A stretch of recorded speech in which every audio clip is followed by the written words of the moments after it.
우리 가덕자님들, TV에서 뭐 단백질을 먹어라, 산양유 단백질이 좋다, 뭐 초유 단백질이 좋다 등등등 단백질의 중요성을 많이 들으셨을 건데, 실제로 우리 몸이 단백질이 부족할 때 이런 응급신호, 위험신호가 몇 가지가 나타납니다. 그래서 이 단백질을 빨리 먹어, 안 먹으면은 몸에 문제가 생길 수 있어 라고 보내주는 위험신호를 한번 알아보겠습니다. 약들약. 안녕하십니까, 약들약의 고약사입니다. 화이팅 먼저 외치고 시작하겠습니다.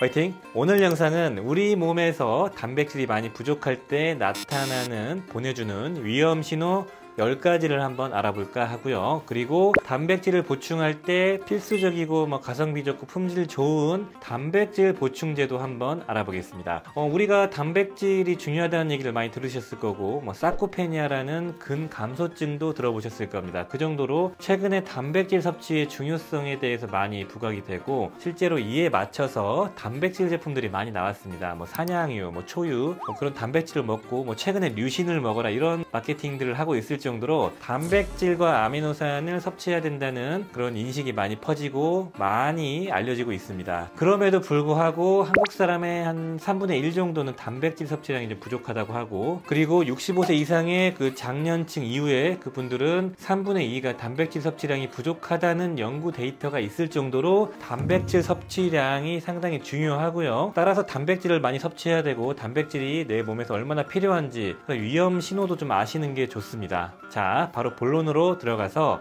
우리 몸이 단백질이 부족할 때 보내주는 위험신호, 첫 번째는 손발톱이 깨지는 경우, 잘 깨지고 층이 나눠지고 그리고 푸석푸석해지고, 이럴 때 우리 몸이 단백질이 부족할 확률이 아주 높습니다. 더 나아가서 모발이 푸석푸석해지고 머리가 잘 빠지고, 그리고 손발 끝이 잘, 껍질 같은 게 잘 벗겨지는 습진 같은 게 일어나는 경우, 이게 동반되면은 단백질이 부족하고 더 나아가서 영양분 섭취가 많이 부족한 상태다라는 걸 알 수가 있고요. 이에 해당되시는 분들이 대부분 급격한 다이어트를 위해서 식단 조절도 안 하고 그냥 안 먹는 경우, 그럴 때 발생하기도 하고요. 우리 부모님 세대 어르신들에게도 많이 발생을 합니다. 단백질이 부족하면은 바로 이런 사지의 말단에서 바로 신호가 나타납니다. 그래서 영양분이 가기 어렵고 혈액순환이 잘 안 되는 손발 끝에서 가장 먼저 신호가 나타나요. 그래서 손톱이 깨지고 발톱이 깨지고 손발 끝이, 껍질이 잘 벗겨지고, 이런 게 나타나기 때문에 그 신호를 잘 캐치하셔야 됩니다. 자, 그리고 두 번째로 나타나는 전형적인 단백질 부족 신호는 바로 몸이 자주 붓는 거예요. 우리 몸이 붓는 이유는 되게 여러 가지가 있는데, 신장 기능의 문제, 심장의 문제, 갑상선의 문제, 간질환이 있을 때 그럴 때 붓는데, 밥을 잘 안 먹고 식사가 좀 부실할 때, 그리고 다이어트를 할 때 몸이 붓는 경우가 많이 있습니다. 그 경우는 단백질 중에 알부민이라는 그 단백질이 합성량이 줄어들면서 부족해지면서 몸이 붓는 경우가 있습니다. 이 알부민은 간에서 합성돼서 만들어지는 단백질이고, 우리 혈액 내에 떠돌면서 삼투압 조절을 합니다. 그래서 혈액 내의 물의 양과 세포 쪽의 물의 양을, 밸런스를 잡는 역할을 하는데, 단백질 부족성 알부민 결핍이 발생될 수가 있어요. 그럴 때는 몸이 붓습니다. 내가 다이어트를 했거나 최근에 고기 먹는 빈도가 줄면서 식단이 좀 부실했는데 몸이 붓기 시작하면은 알부민 때문에 그럴 수 있겠구나를 아시면 좋을 것 같습니다. 자, 그리고 세 번째, 이것도 아주 대표적인데 이건 빨리 나타나지는 않고 점진적으로 나타나는 우리 몸의 신호죠. 바로 근육량이 빠지는 겁니다. 근육량이 빠지는 게 근감소증 또는 사코페니아라는 진단명이 있을 정도로 65세 우리 부모님 세대에게 질병으로 진단이 되는 그런 무서운 증상, 신호일 수가 있습니다. 근육이 빠지는 게 전형적인 단백질 부족한 신호일 수도 있고, 물론 이 근감소증은 단백질 부족뿐만 아니고 만성적인 염증이나 호르몬의 변화,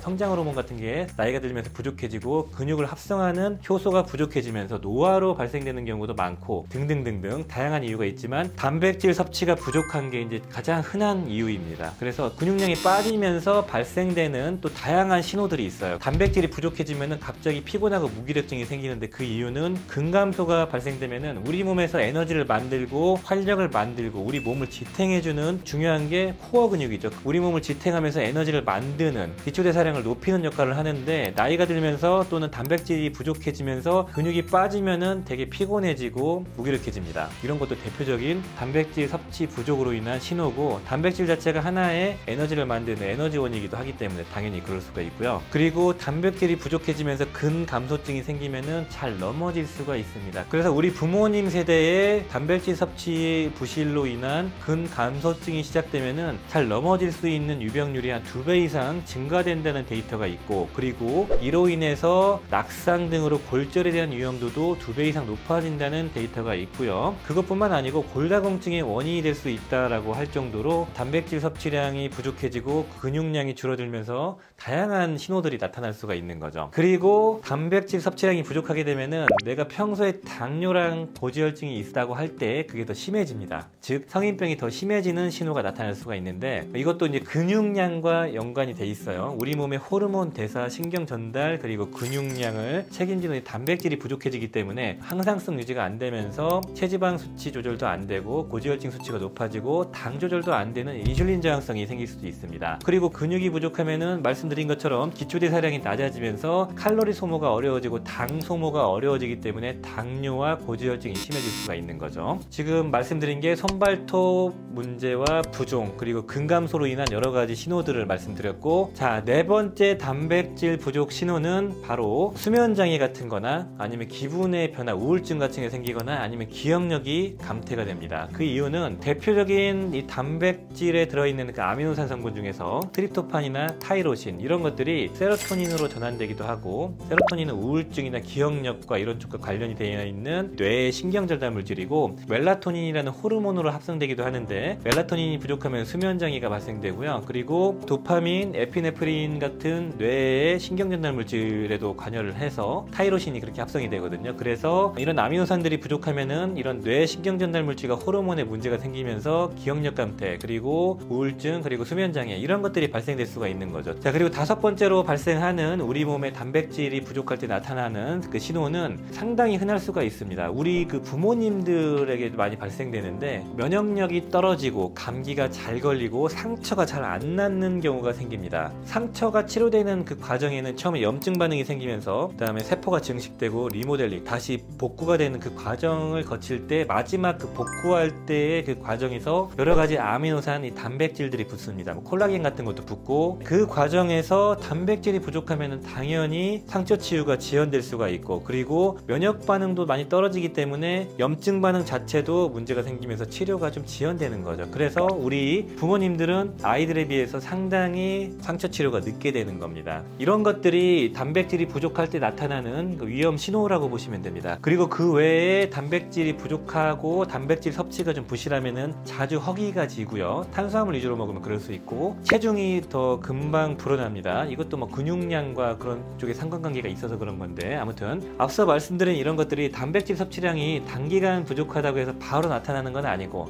그나마 바로 나타나는 거는 손발톱과 모발, 그리고 부종 이런 쪽으로 보시면 되고, 장기간에 걸쳐서 뭐 수개월 동안 뭐 그 이상 단백질을 먹는 양이 점점 줄거나 부실해지거나 위장 기능이 떨어져 가지고 단백질을 잘 흡수를 못할 때 발생될 수가 있기 때문에 좀 길게 보고 이런 증상들을 잘 한번 파악해 보시면 좋을 것 같습니다. 자, 그렇다면은 효율적으로 단백질을 섭취하기 위해서 보충제를 활용하시는 게 되게 중요하거든요. 맨날 고기로 뭐 먹기도 번거롭고 비용적인 측면도 있고, 그래서 가장 좀 쉽게 먹는 게 단백질 보충제인데 한번 말씀을 드리겠습니다. 말씀드리기에 앞서서 단백질 섭취량은 몸무게당 한 0.8 정도 곱하시면 일반적인 단백질 섭취량이라고 보시면 되고, 내 몸무게가 예를 들어서 60kg다 그러면 0.8을 곱하면 48g 정도를 하루 단백질을 먹어야 된다. 그리고 노인분들이나 단백질 섭취가 부실해서 근감소가 생기신 분들은 1을 곱하시면 돼요. 그래서 60kg면 60g의 단백질을 먹어야 되는 거죠. 그래서 보통은 음식으로 먹고 있는 양이 한 절반 이상은 될 거기 때문에 권장량의 한 절반 정도를 보충제로 섭취하시면 유지 용량 정도는 나온다. 이 정도만 보시면 좋을 것 같습니다. 자, 첫 번째 말씀드리는 단백질 보충제, 가장 좀 쓸만하면서 접근성이 용이하고 기호성도 괜찮고 가격도 저렴한 제품이죠. CG땡의 분리유청 단백질입니다. 유천 단백질에서 분리한 다음에 농축시켰기 때문에 단백질 순도가 되게 높은, 그리고 맛도 괜찮은 그런 단백질이었죠. 2스푼 31g당 단백질이 27%, 순도가 아주 높죠. 그래서 양질의 단백질을 손쉽게 섭취할 수 있는 방법이고요.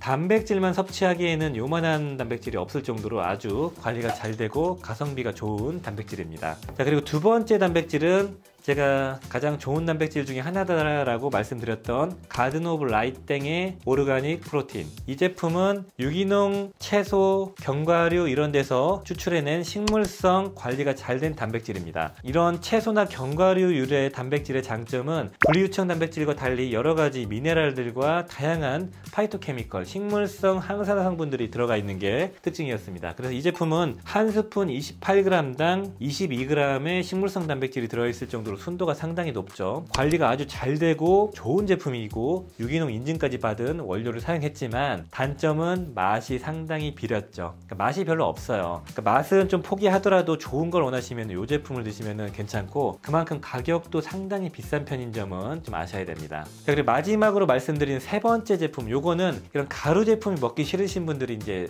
정제, 알약 타입으로 먹는 단백질이라고 보시면 돼요. 단백질은 보통 이 볼륨, 먹는 양에 따라서 용량이 결정되기 때문에 이 정제나 이런 알약으로 먹기에는 상당히 부적합할 수가 있는데 정제로 되어 있는 아미노산 제품은 단백질에서 아미노산을 좀 추출해 가지고 필수 아미노산과 조건부 필수 아미노산을 농축시켜 놓은 정제다 이렇게 보시면 되는데요. 이렇게 단백질 그 자체가 아니고 좀 쪼개 놓은 제품이기 때문에 우리 부모님들 같이 소화력이 좀 떨어지신 분들이 단기간 섭취하기 괜찮습니다. 그래서 이 제품은 바로 옵티땡 뉴트리션의 슈페리어 아미노 2가 4개, 아무튼 요거이고요. 한 번에 2알씩 하루 3번 섭취하는 목적으로 설계가 돼 있고 운동 전에 먹거나 아니면은 우리 부모님들 그냥 식사하고 나서 또는 공복 시에 그냥 편하게 몸에 필요한 아미노산을 섭취한다는 그런 개념으로 섭취하는 먹기 간편한 정제 타입의 아미노산이다 이렇게 보시면 되고, 말씀드린 것처럼 단백질 덩어리가 아니고 좀 쪼개놓은 아미노산이기 때문에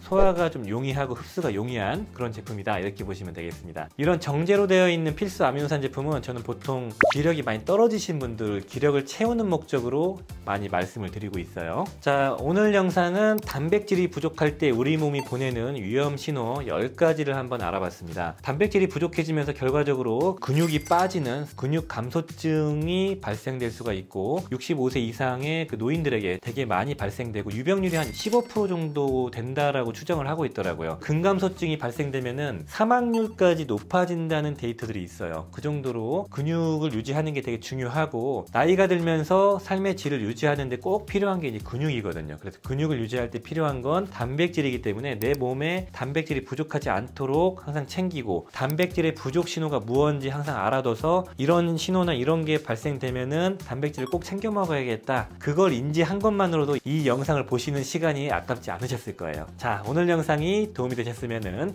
좋아요, 구독 부탁드리겠습니다. 감사합니다. 빠이요.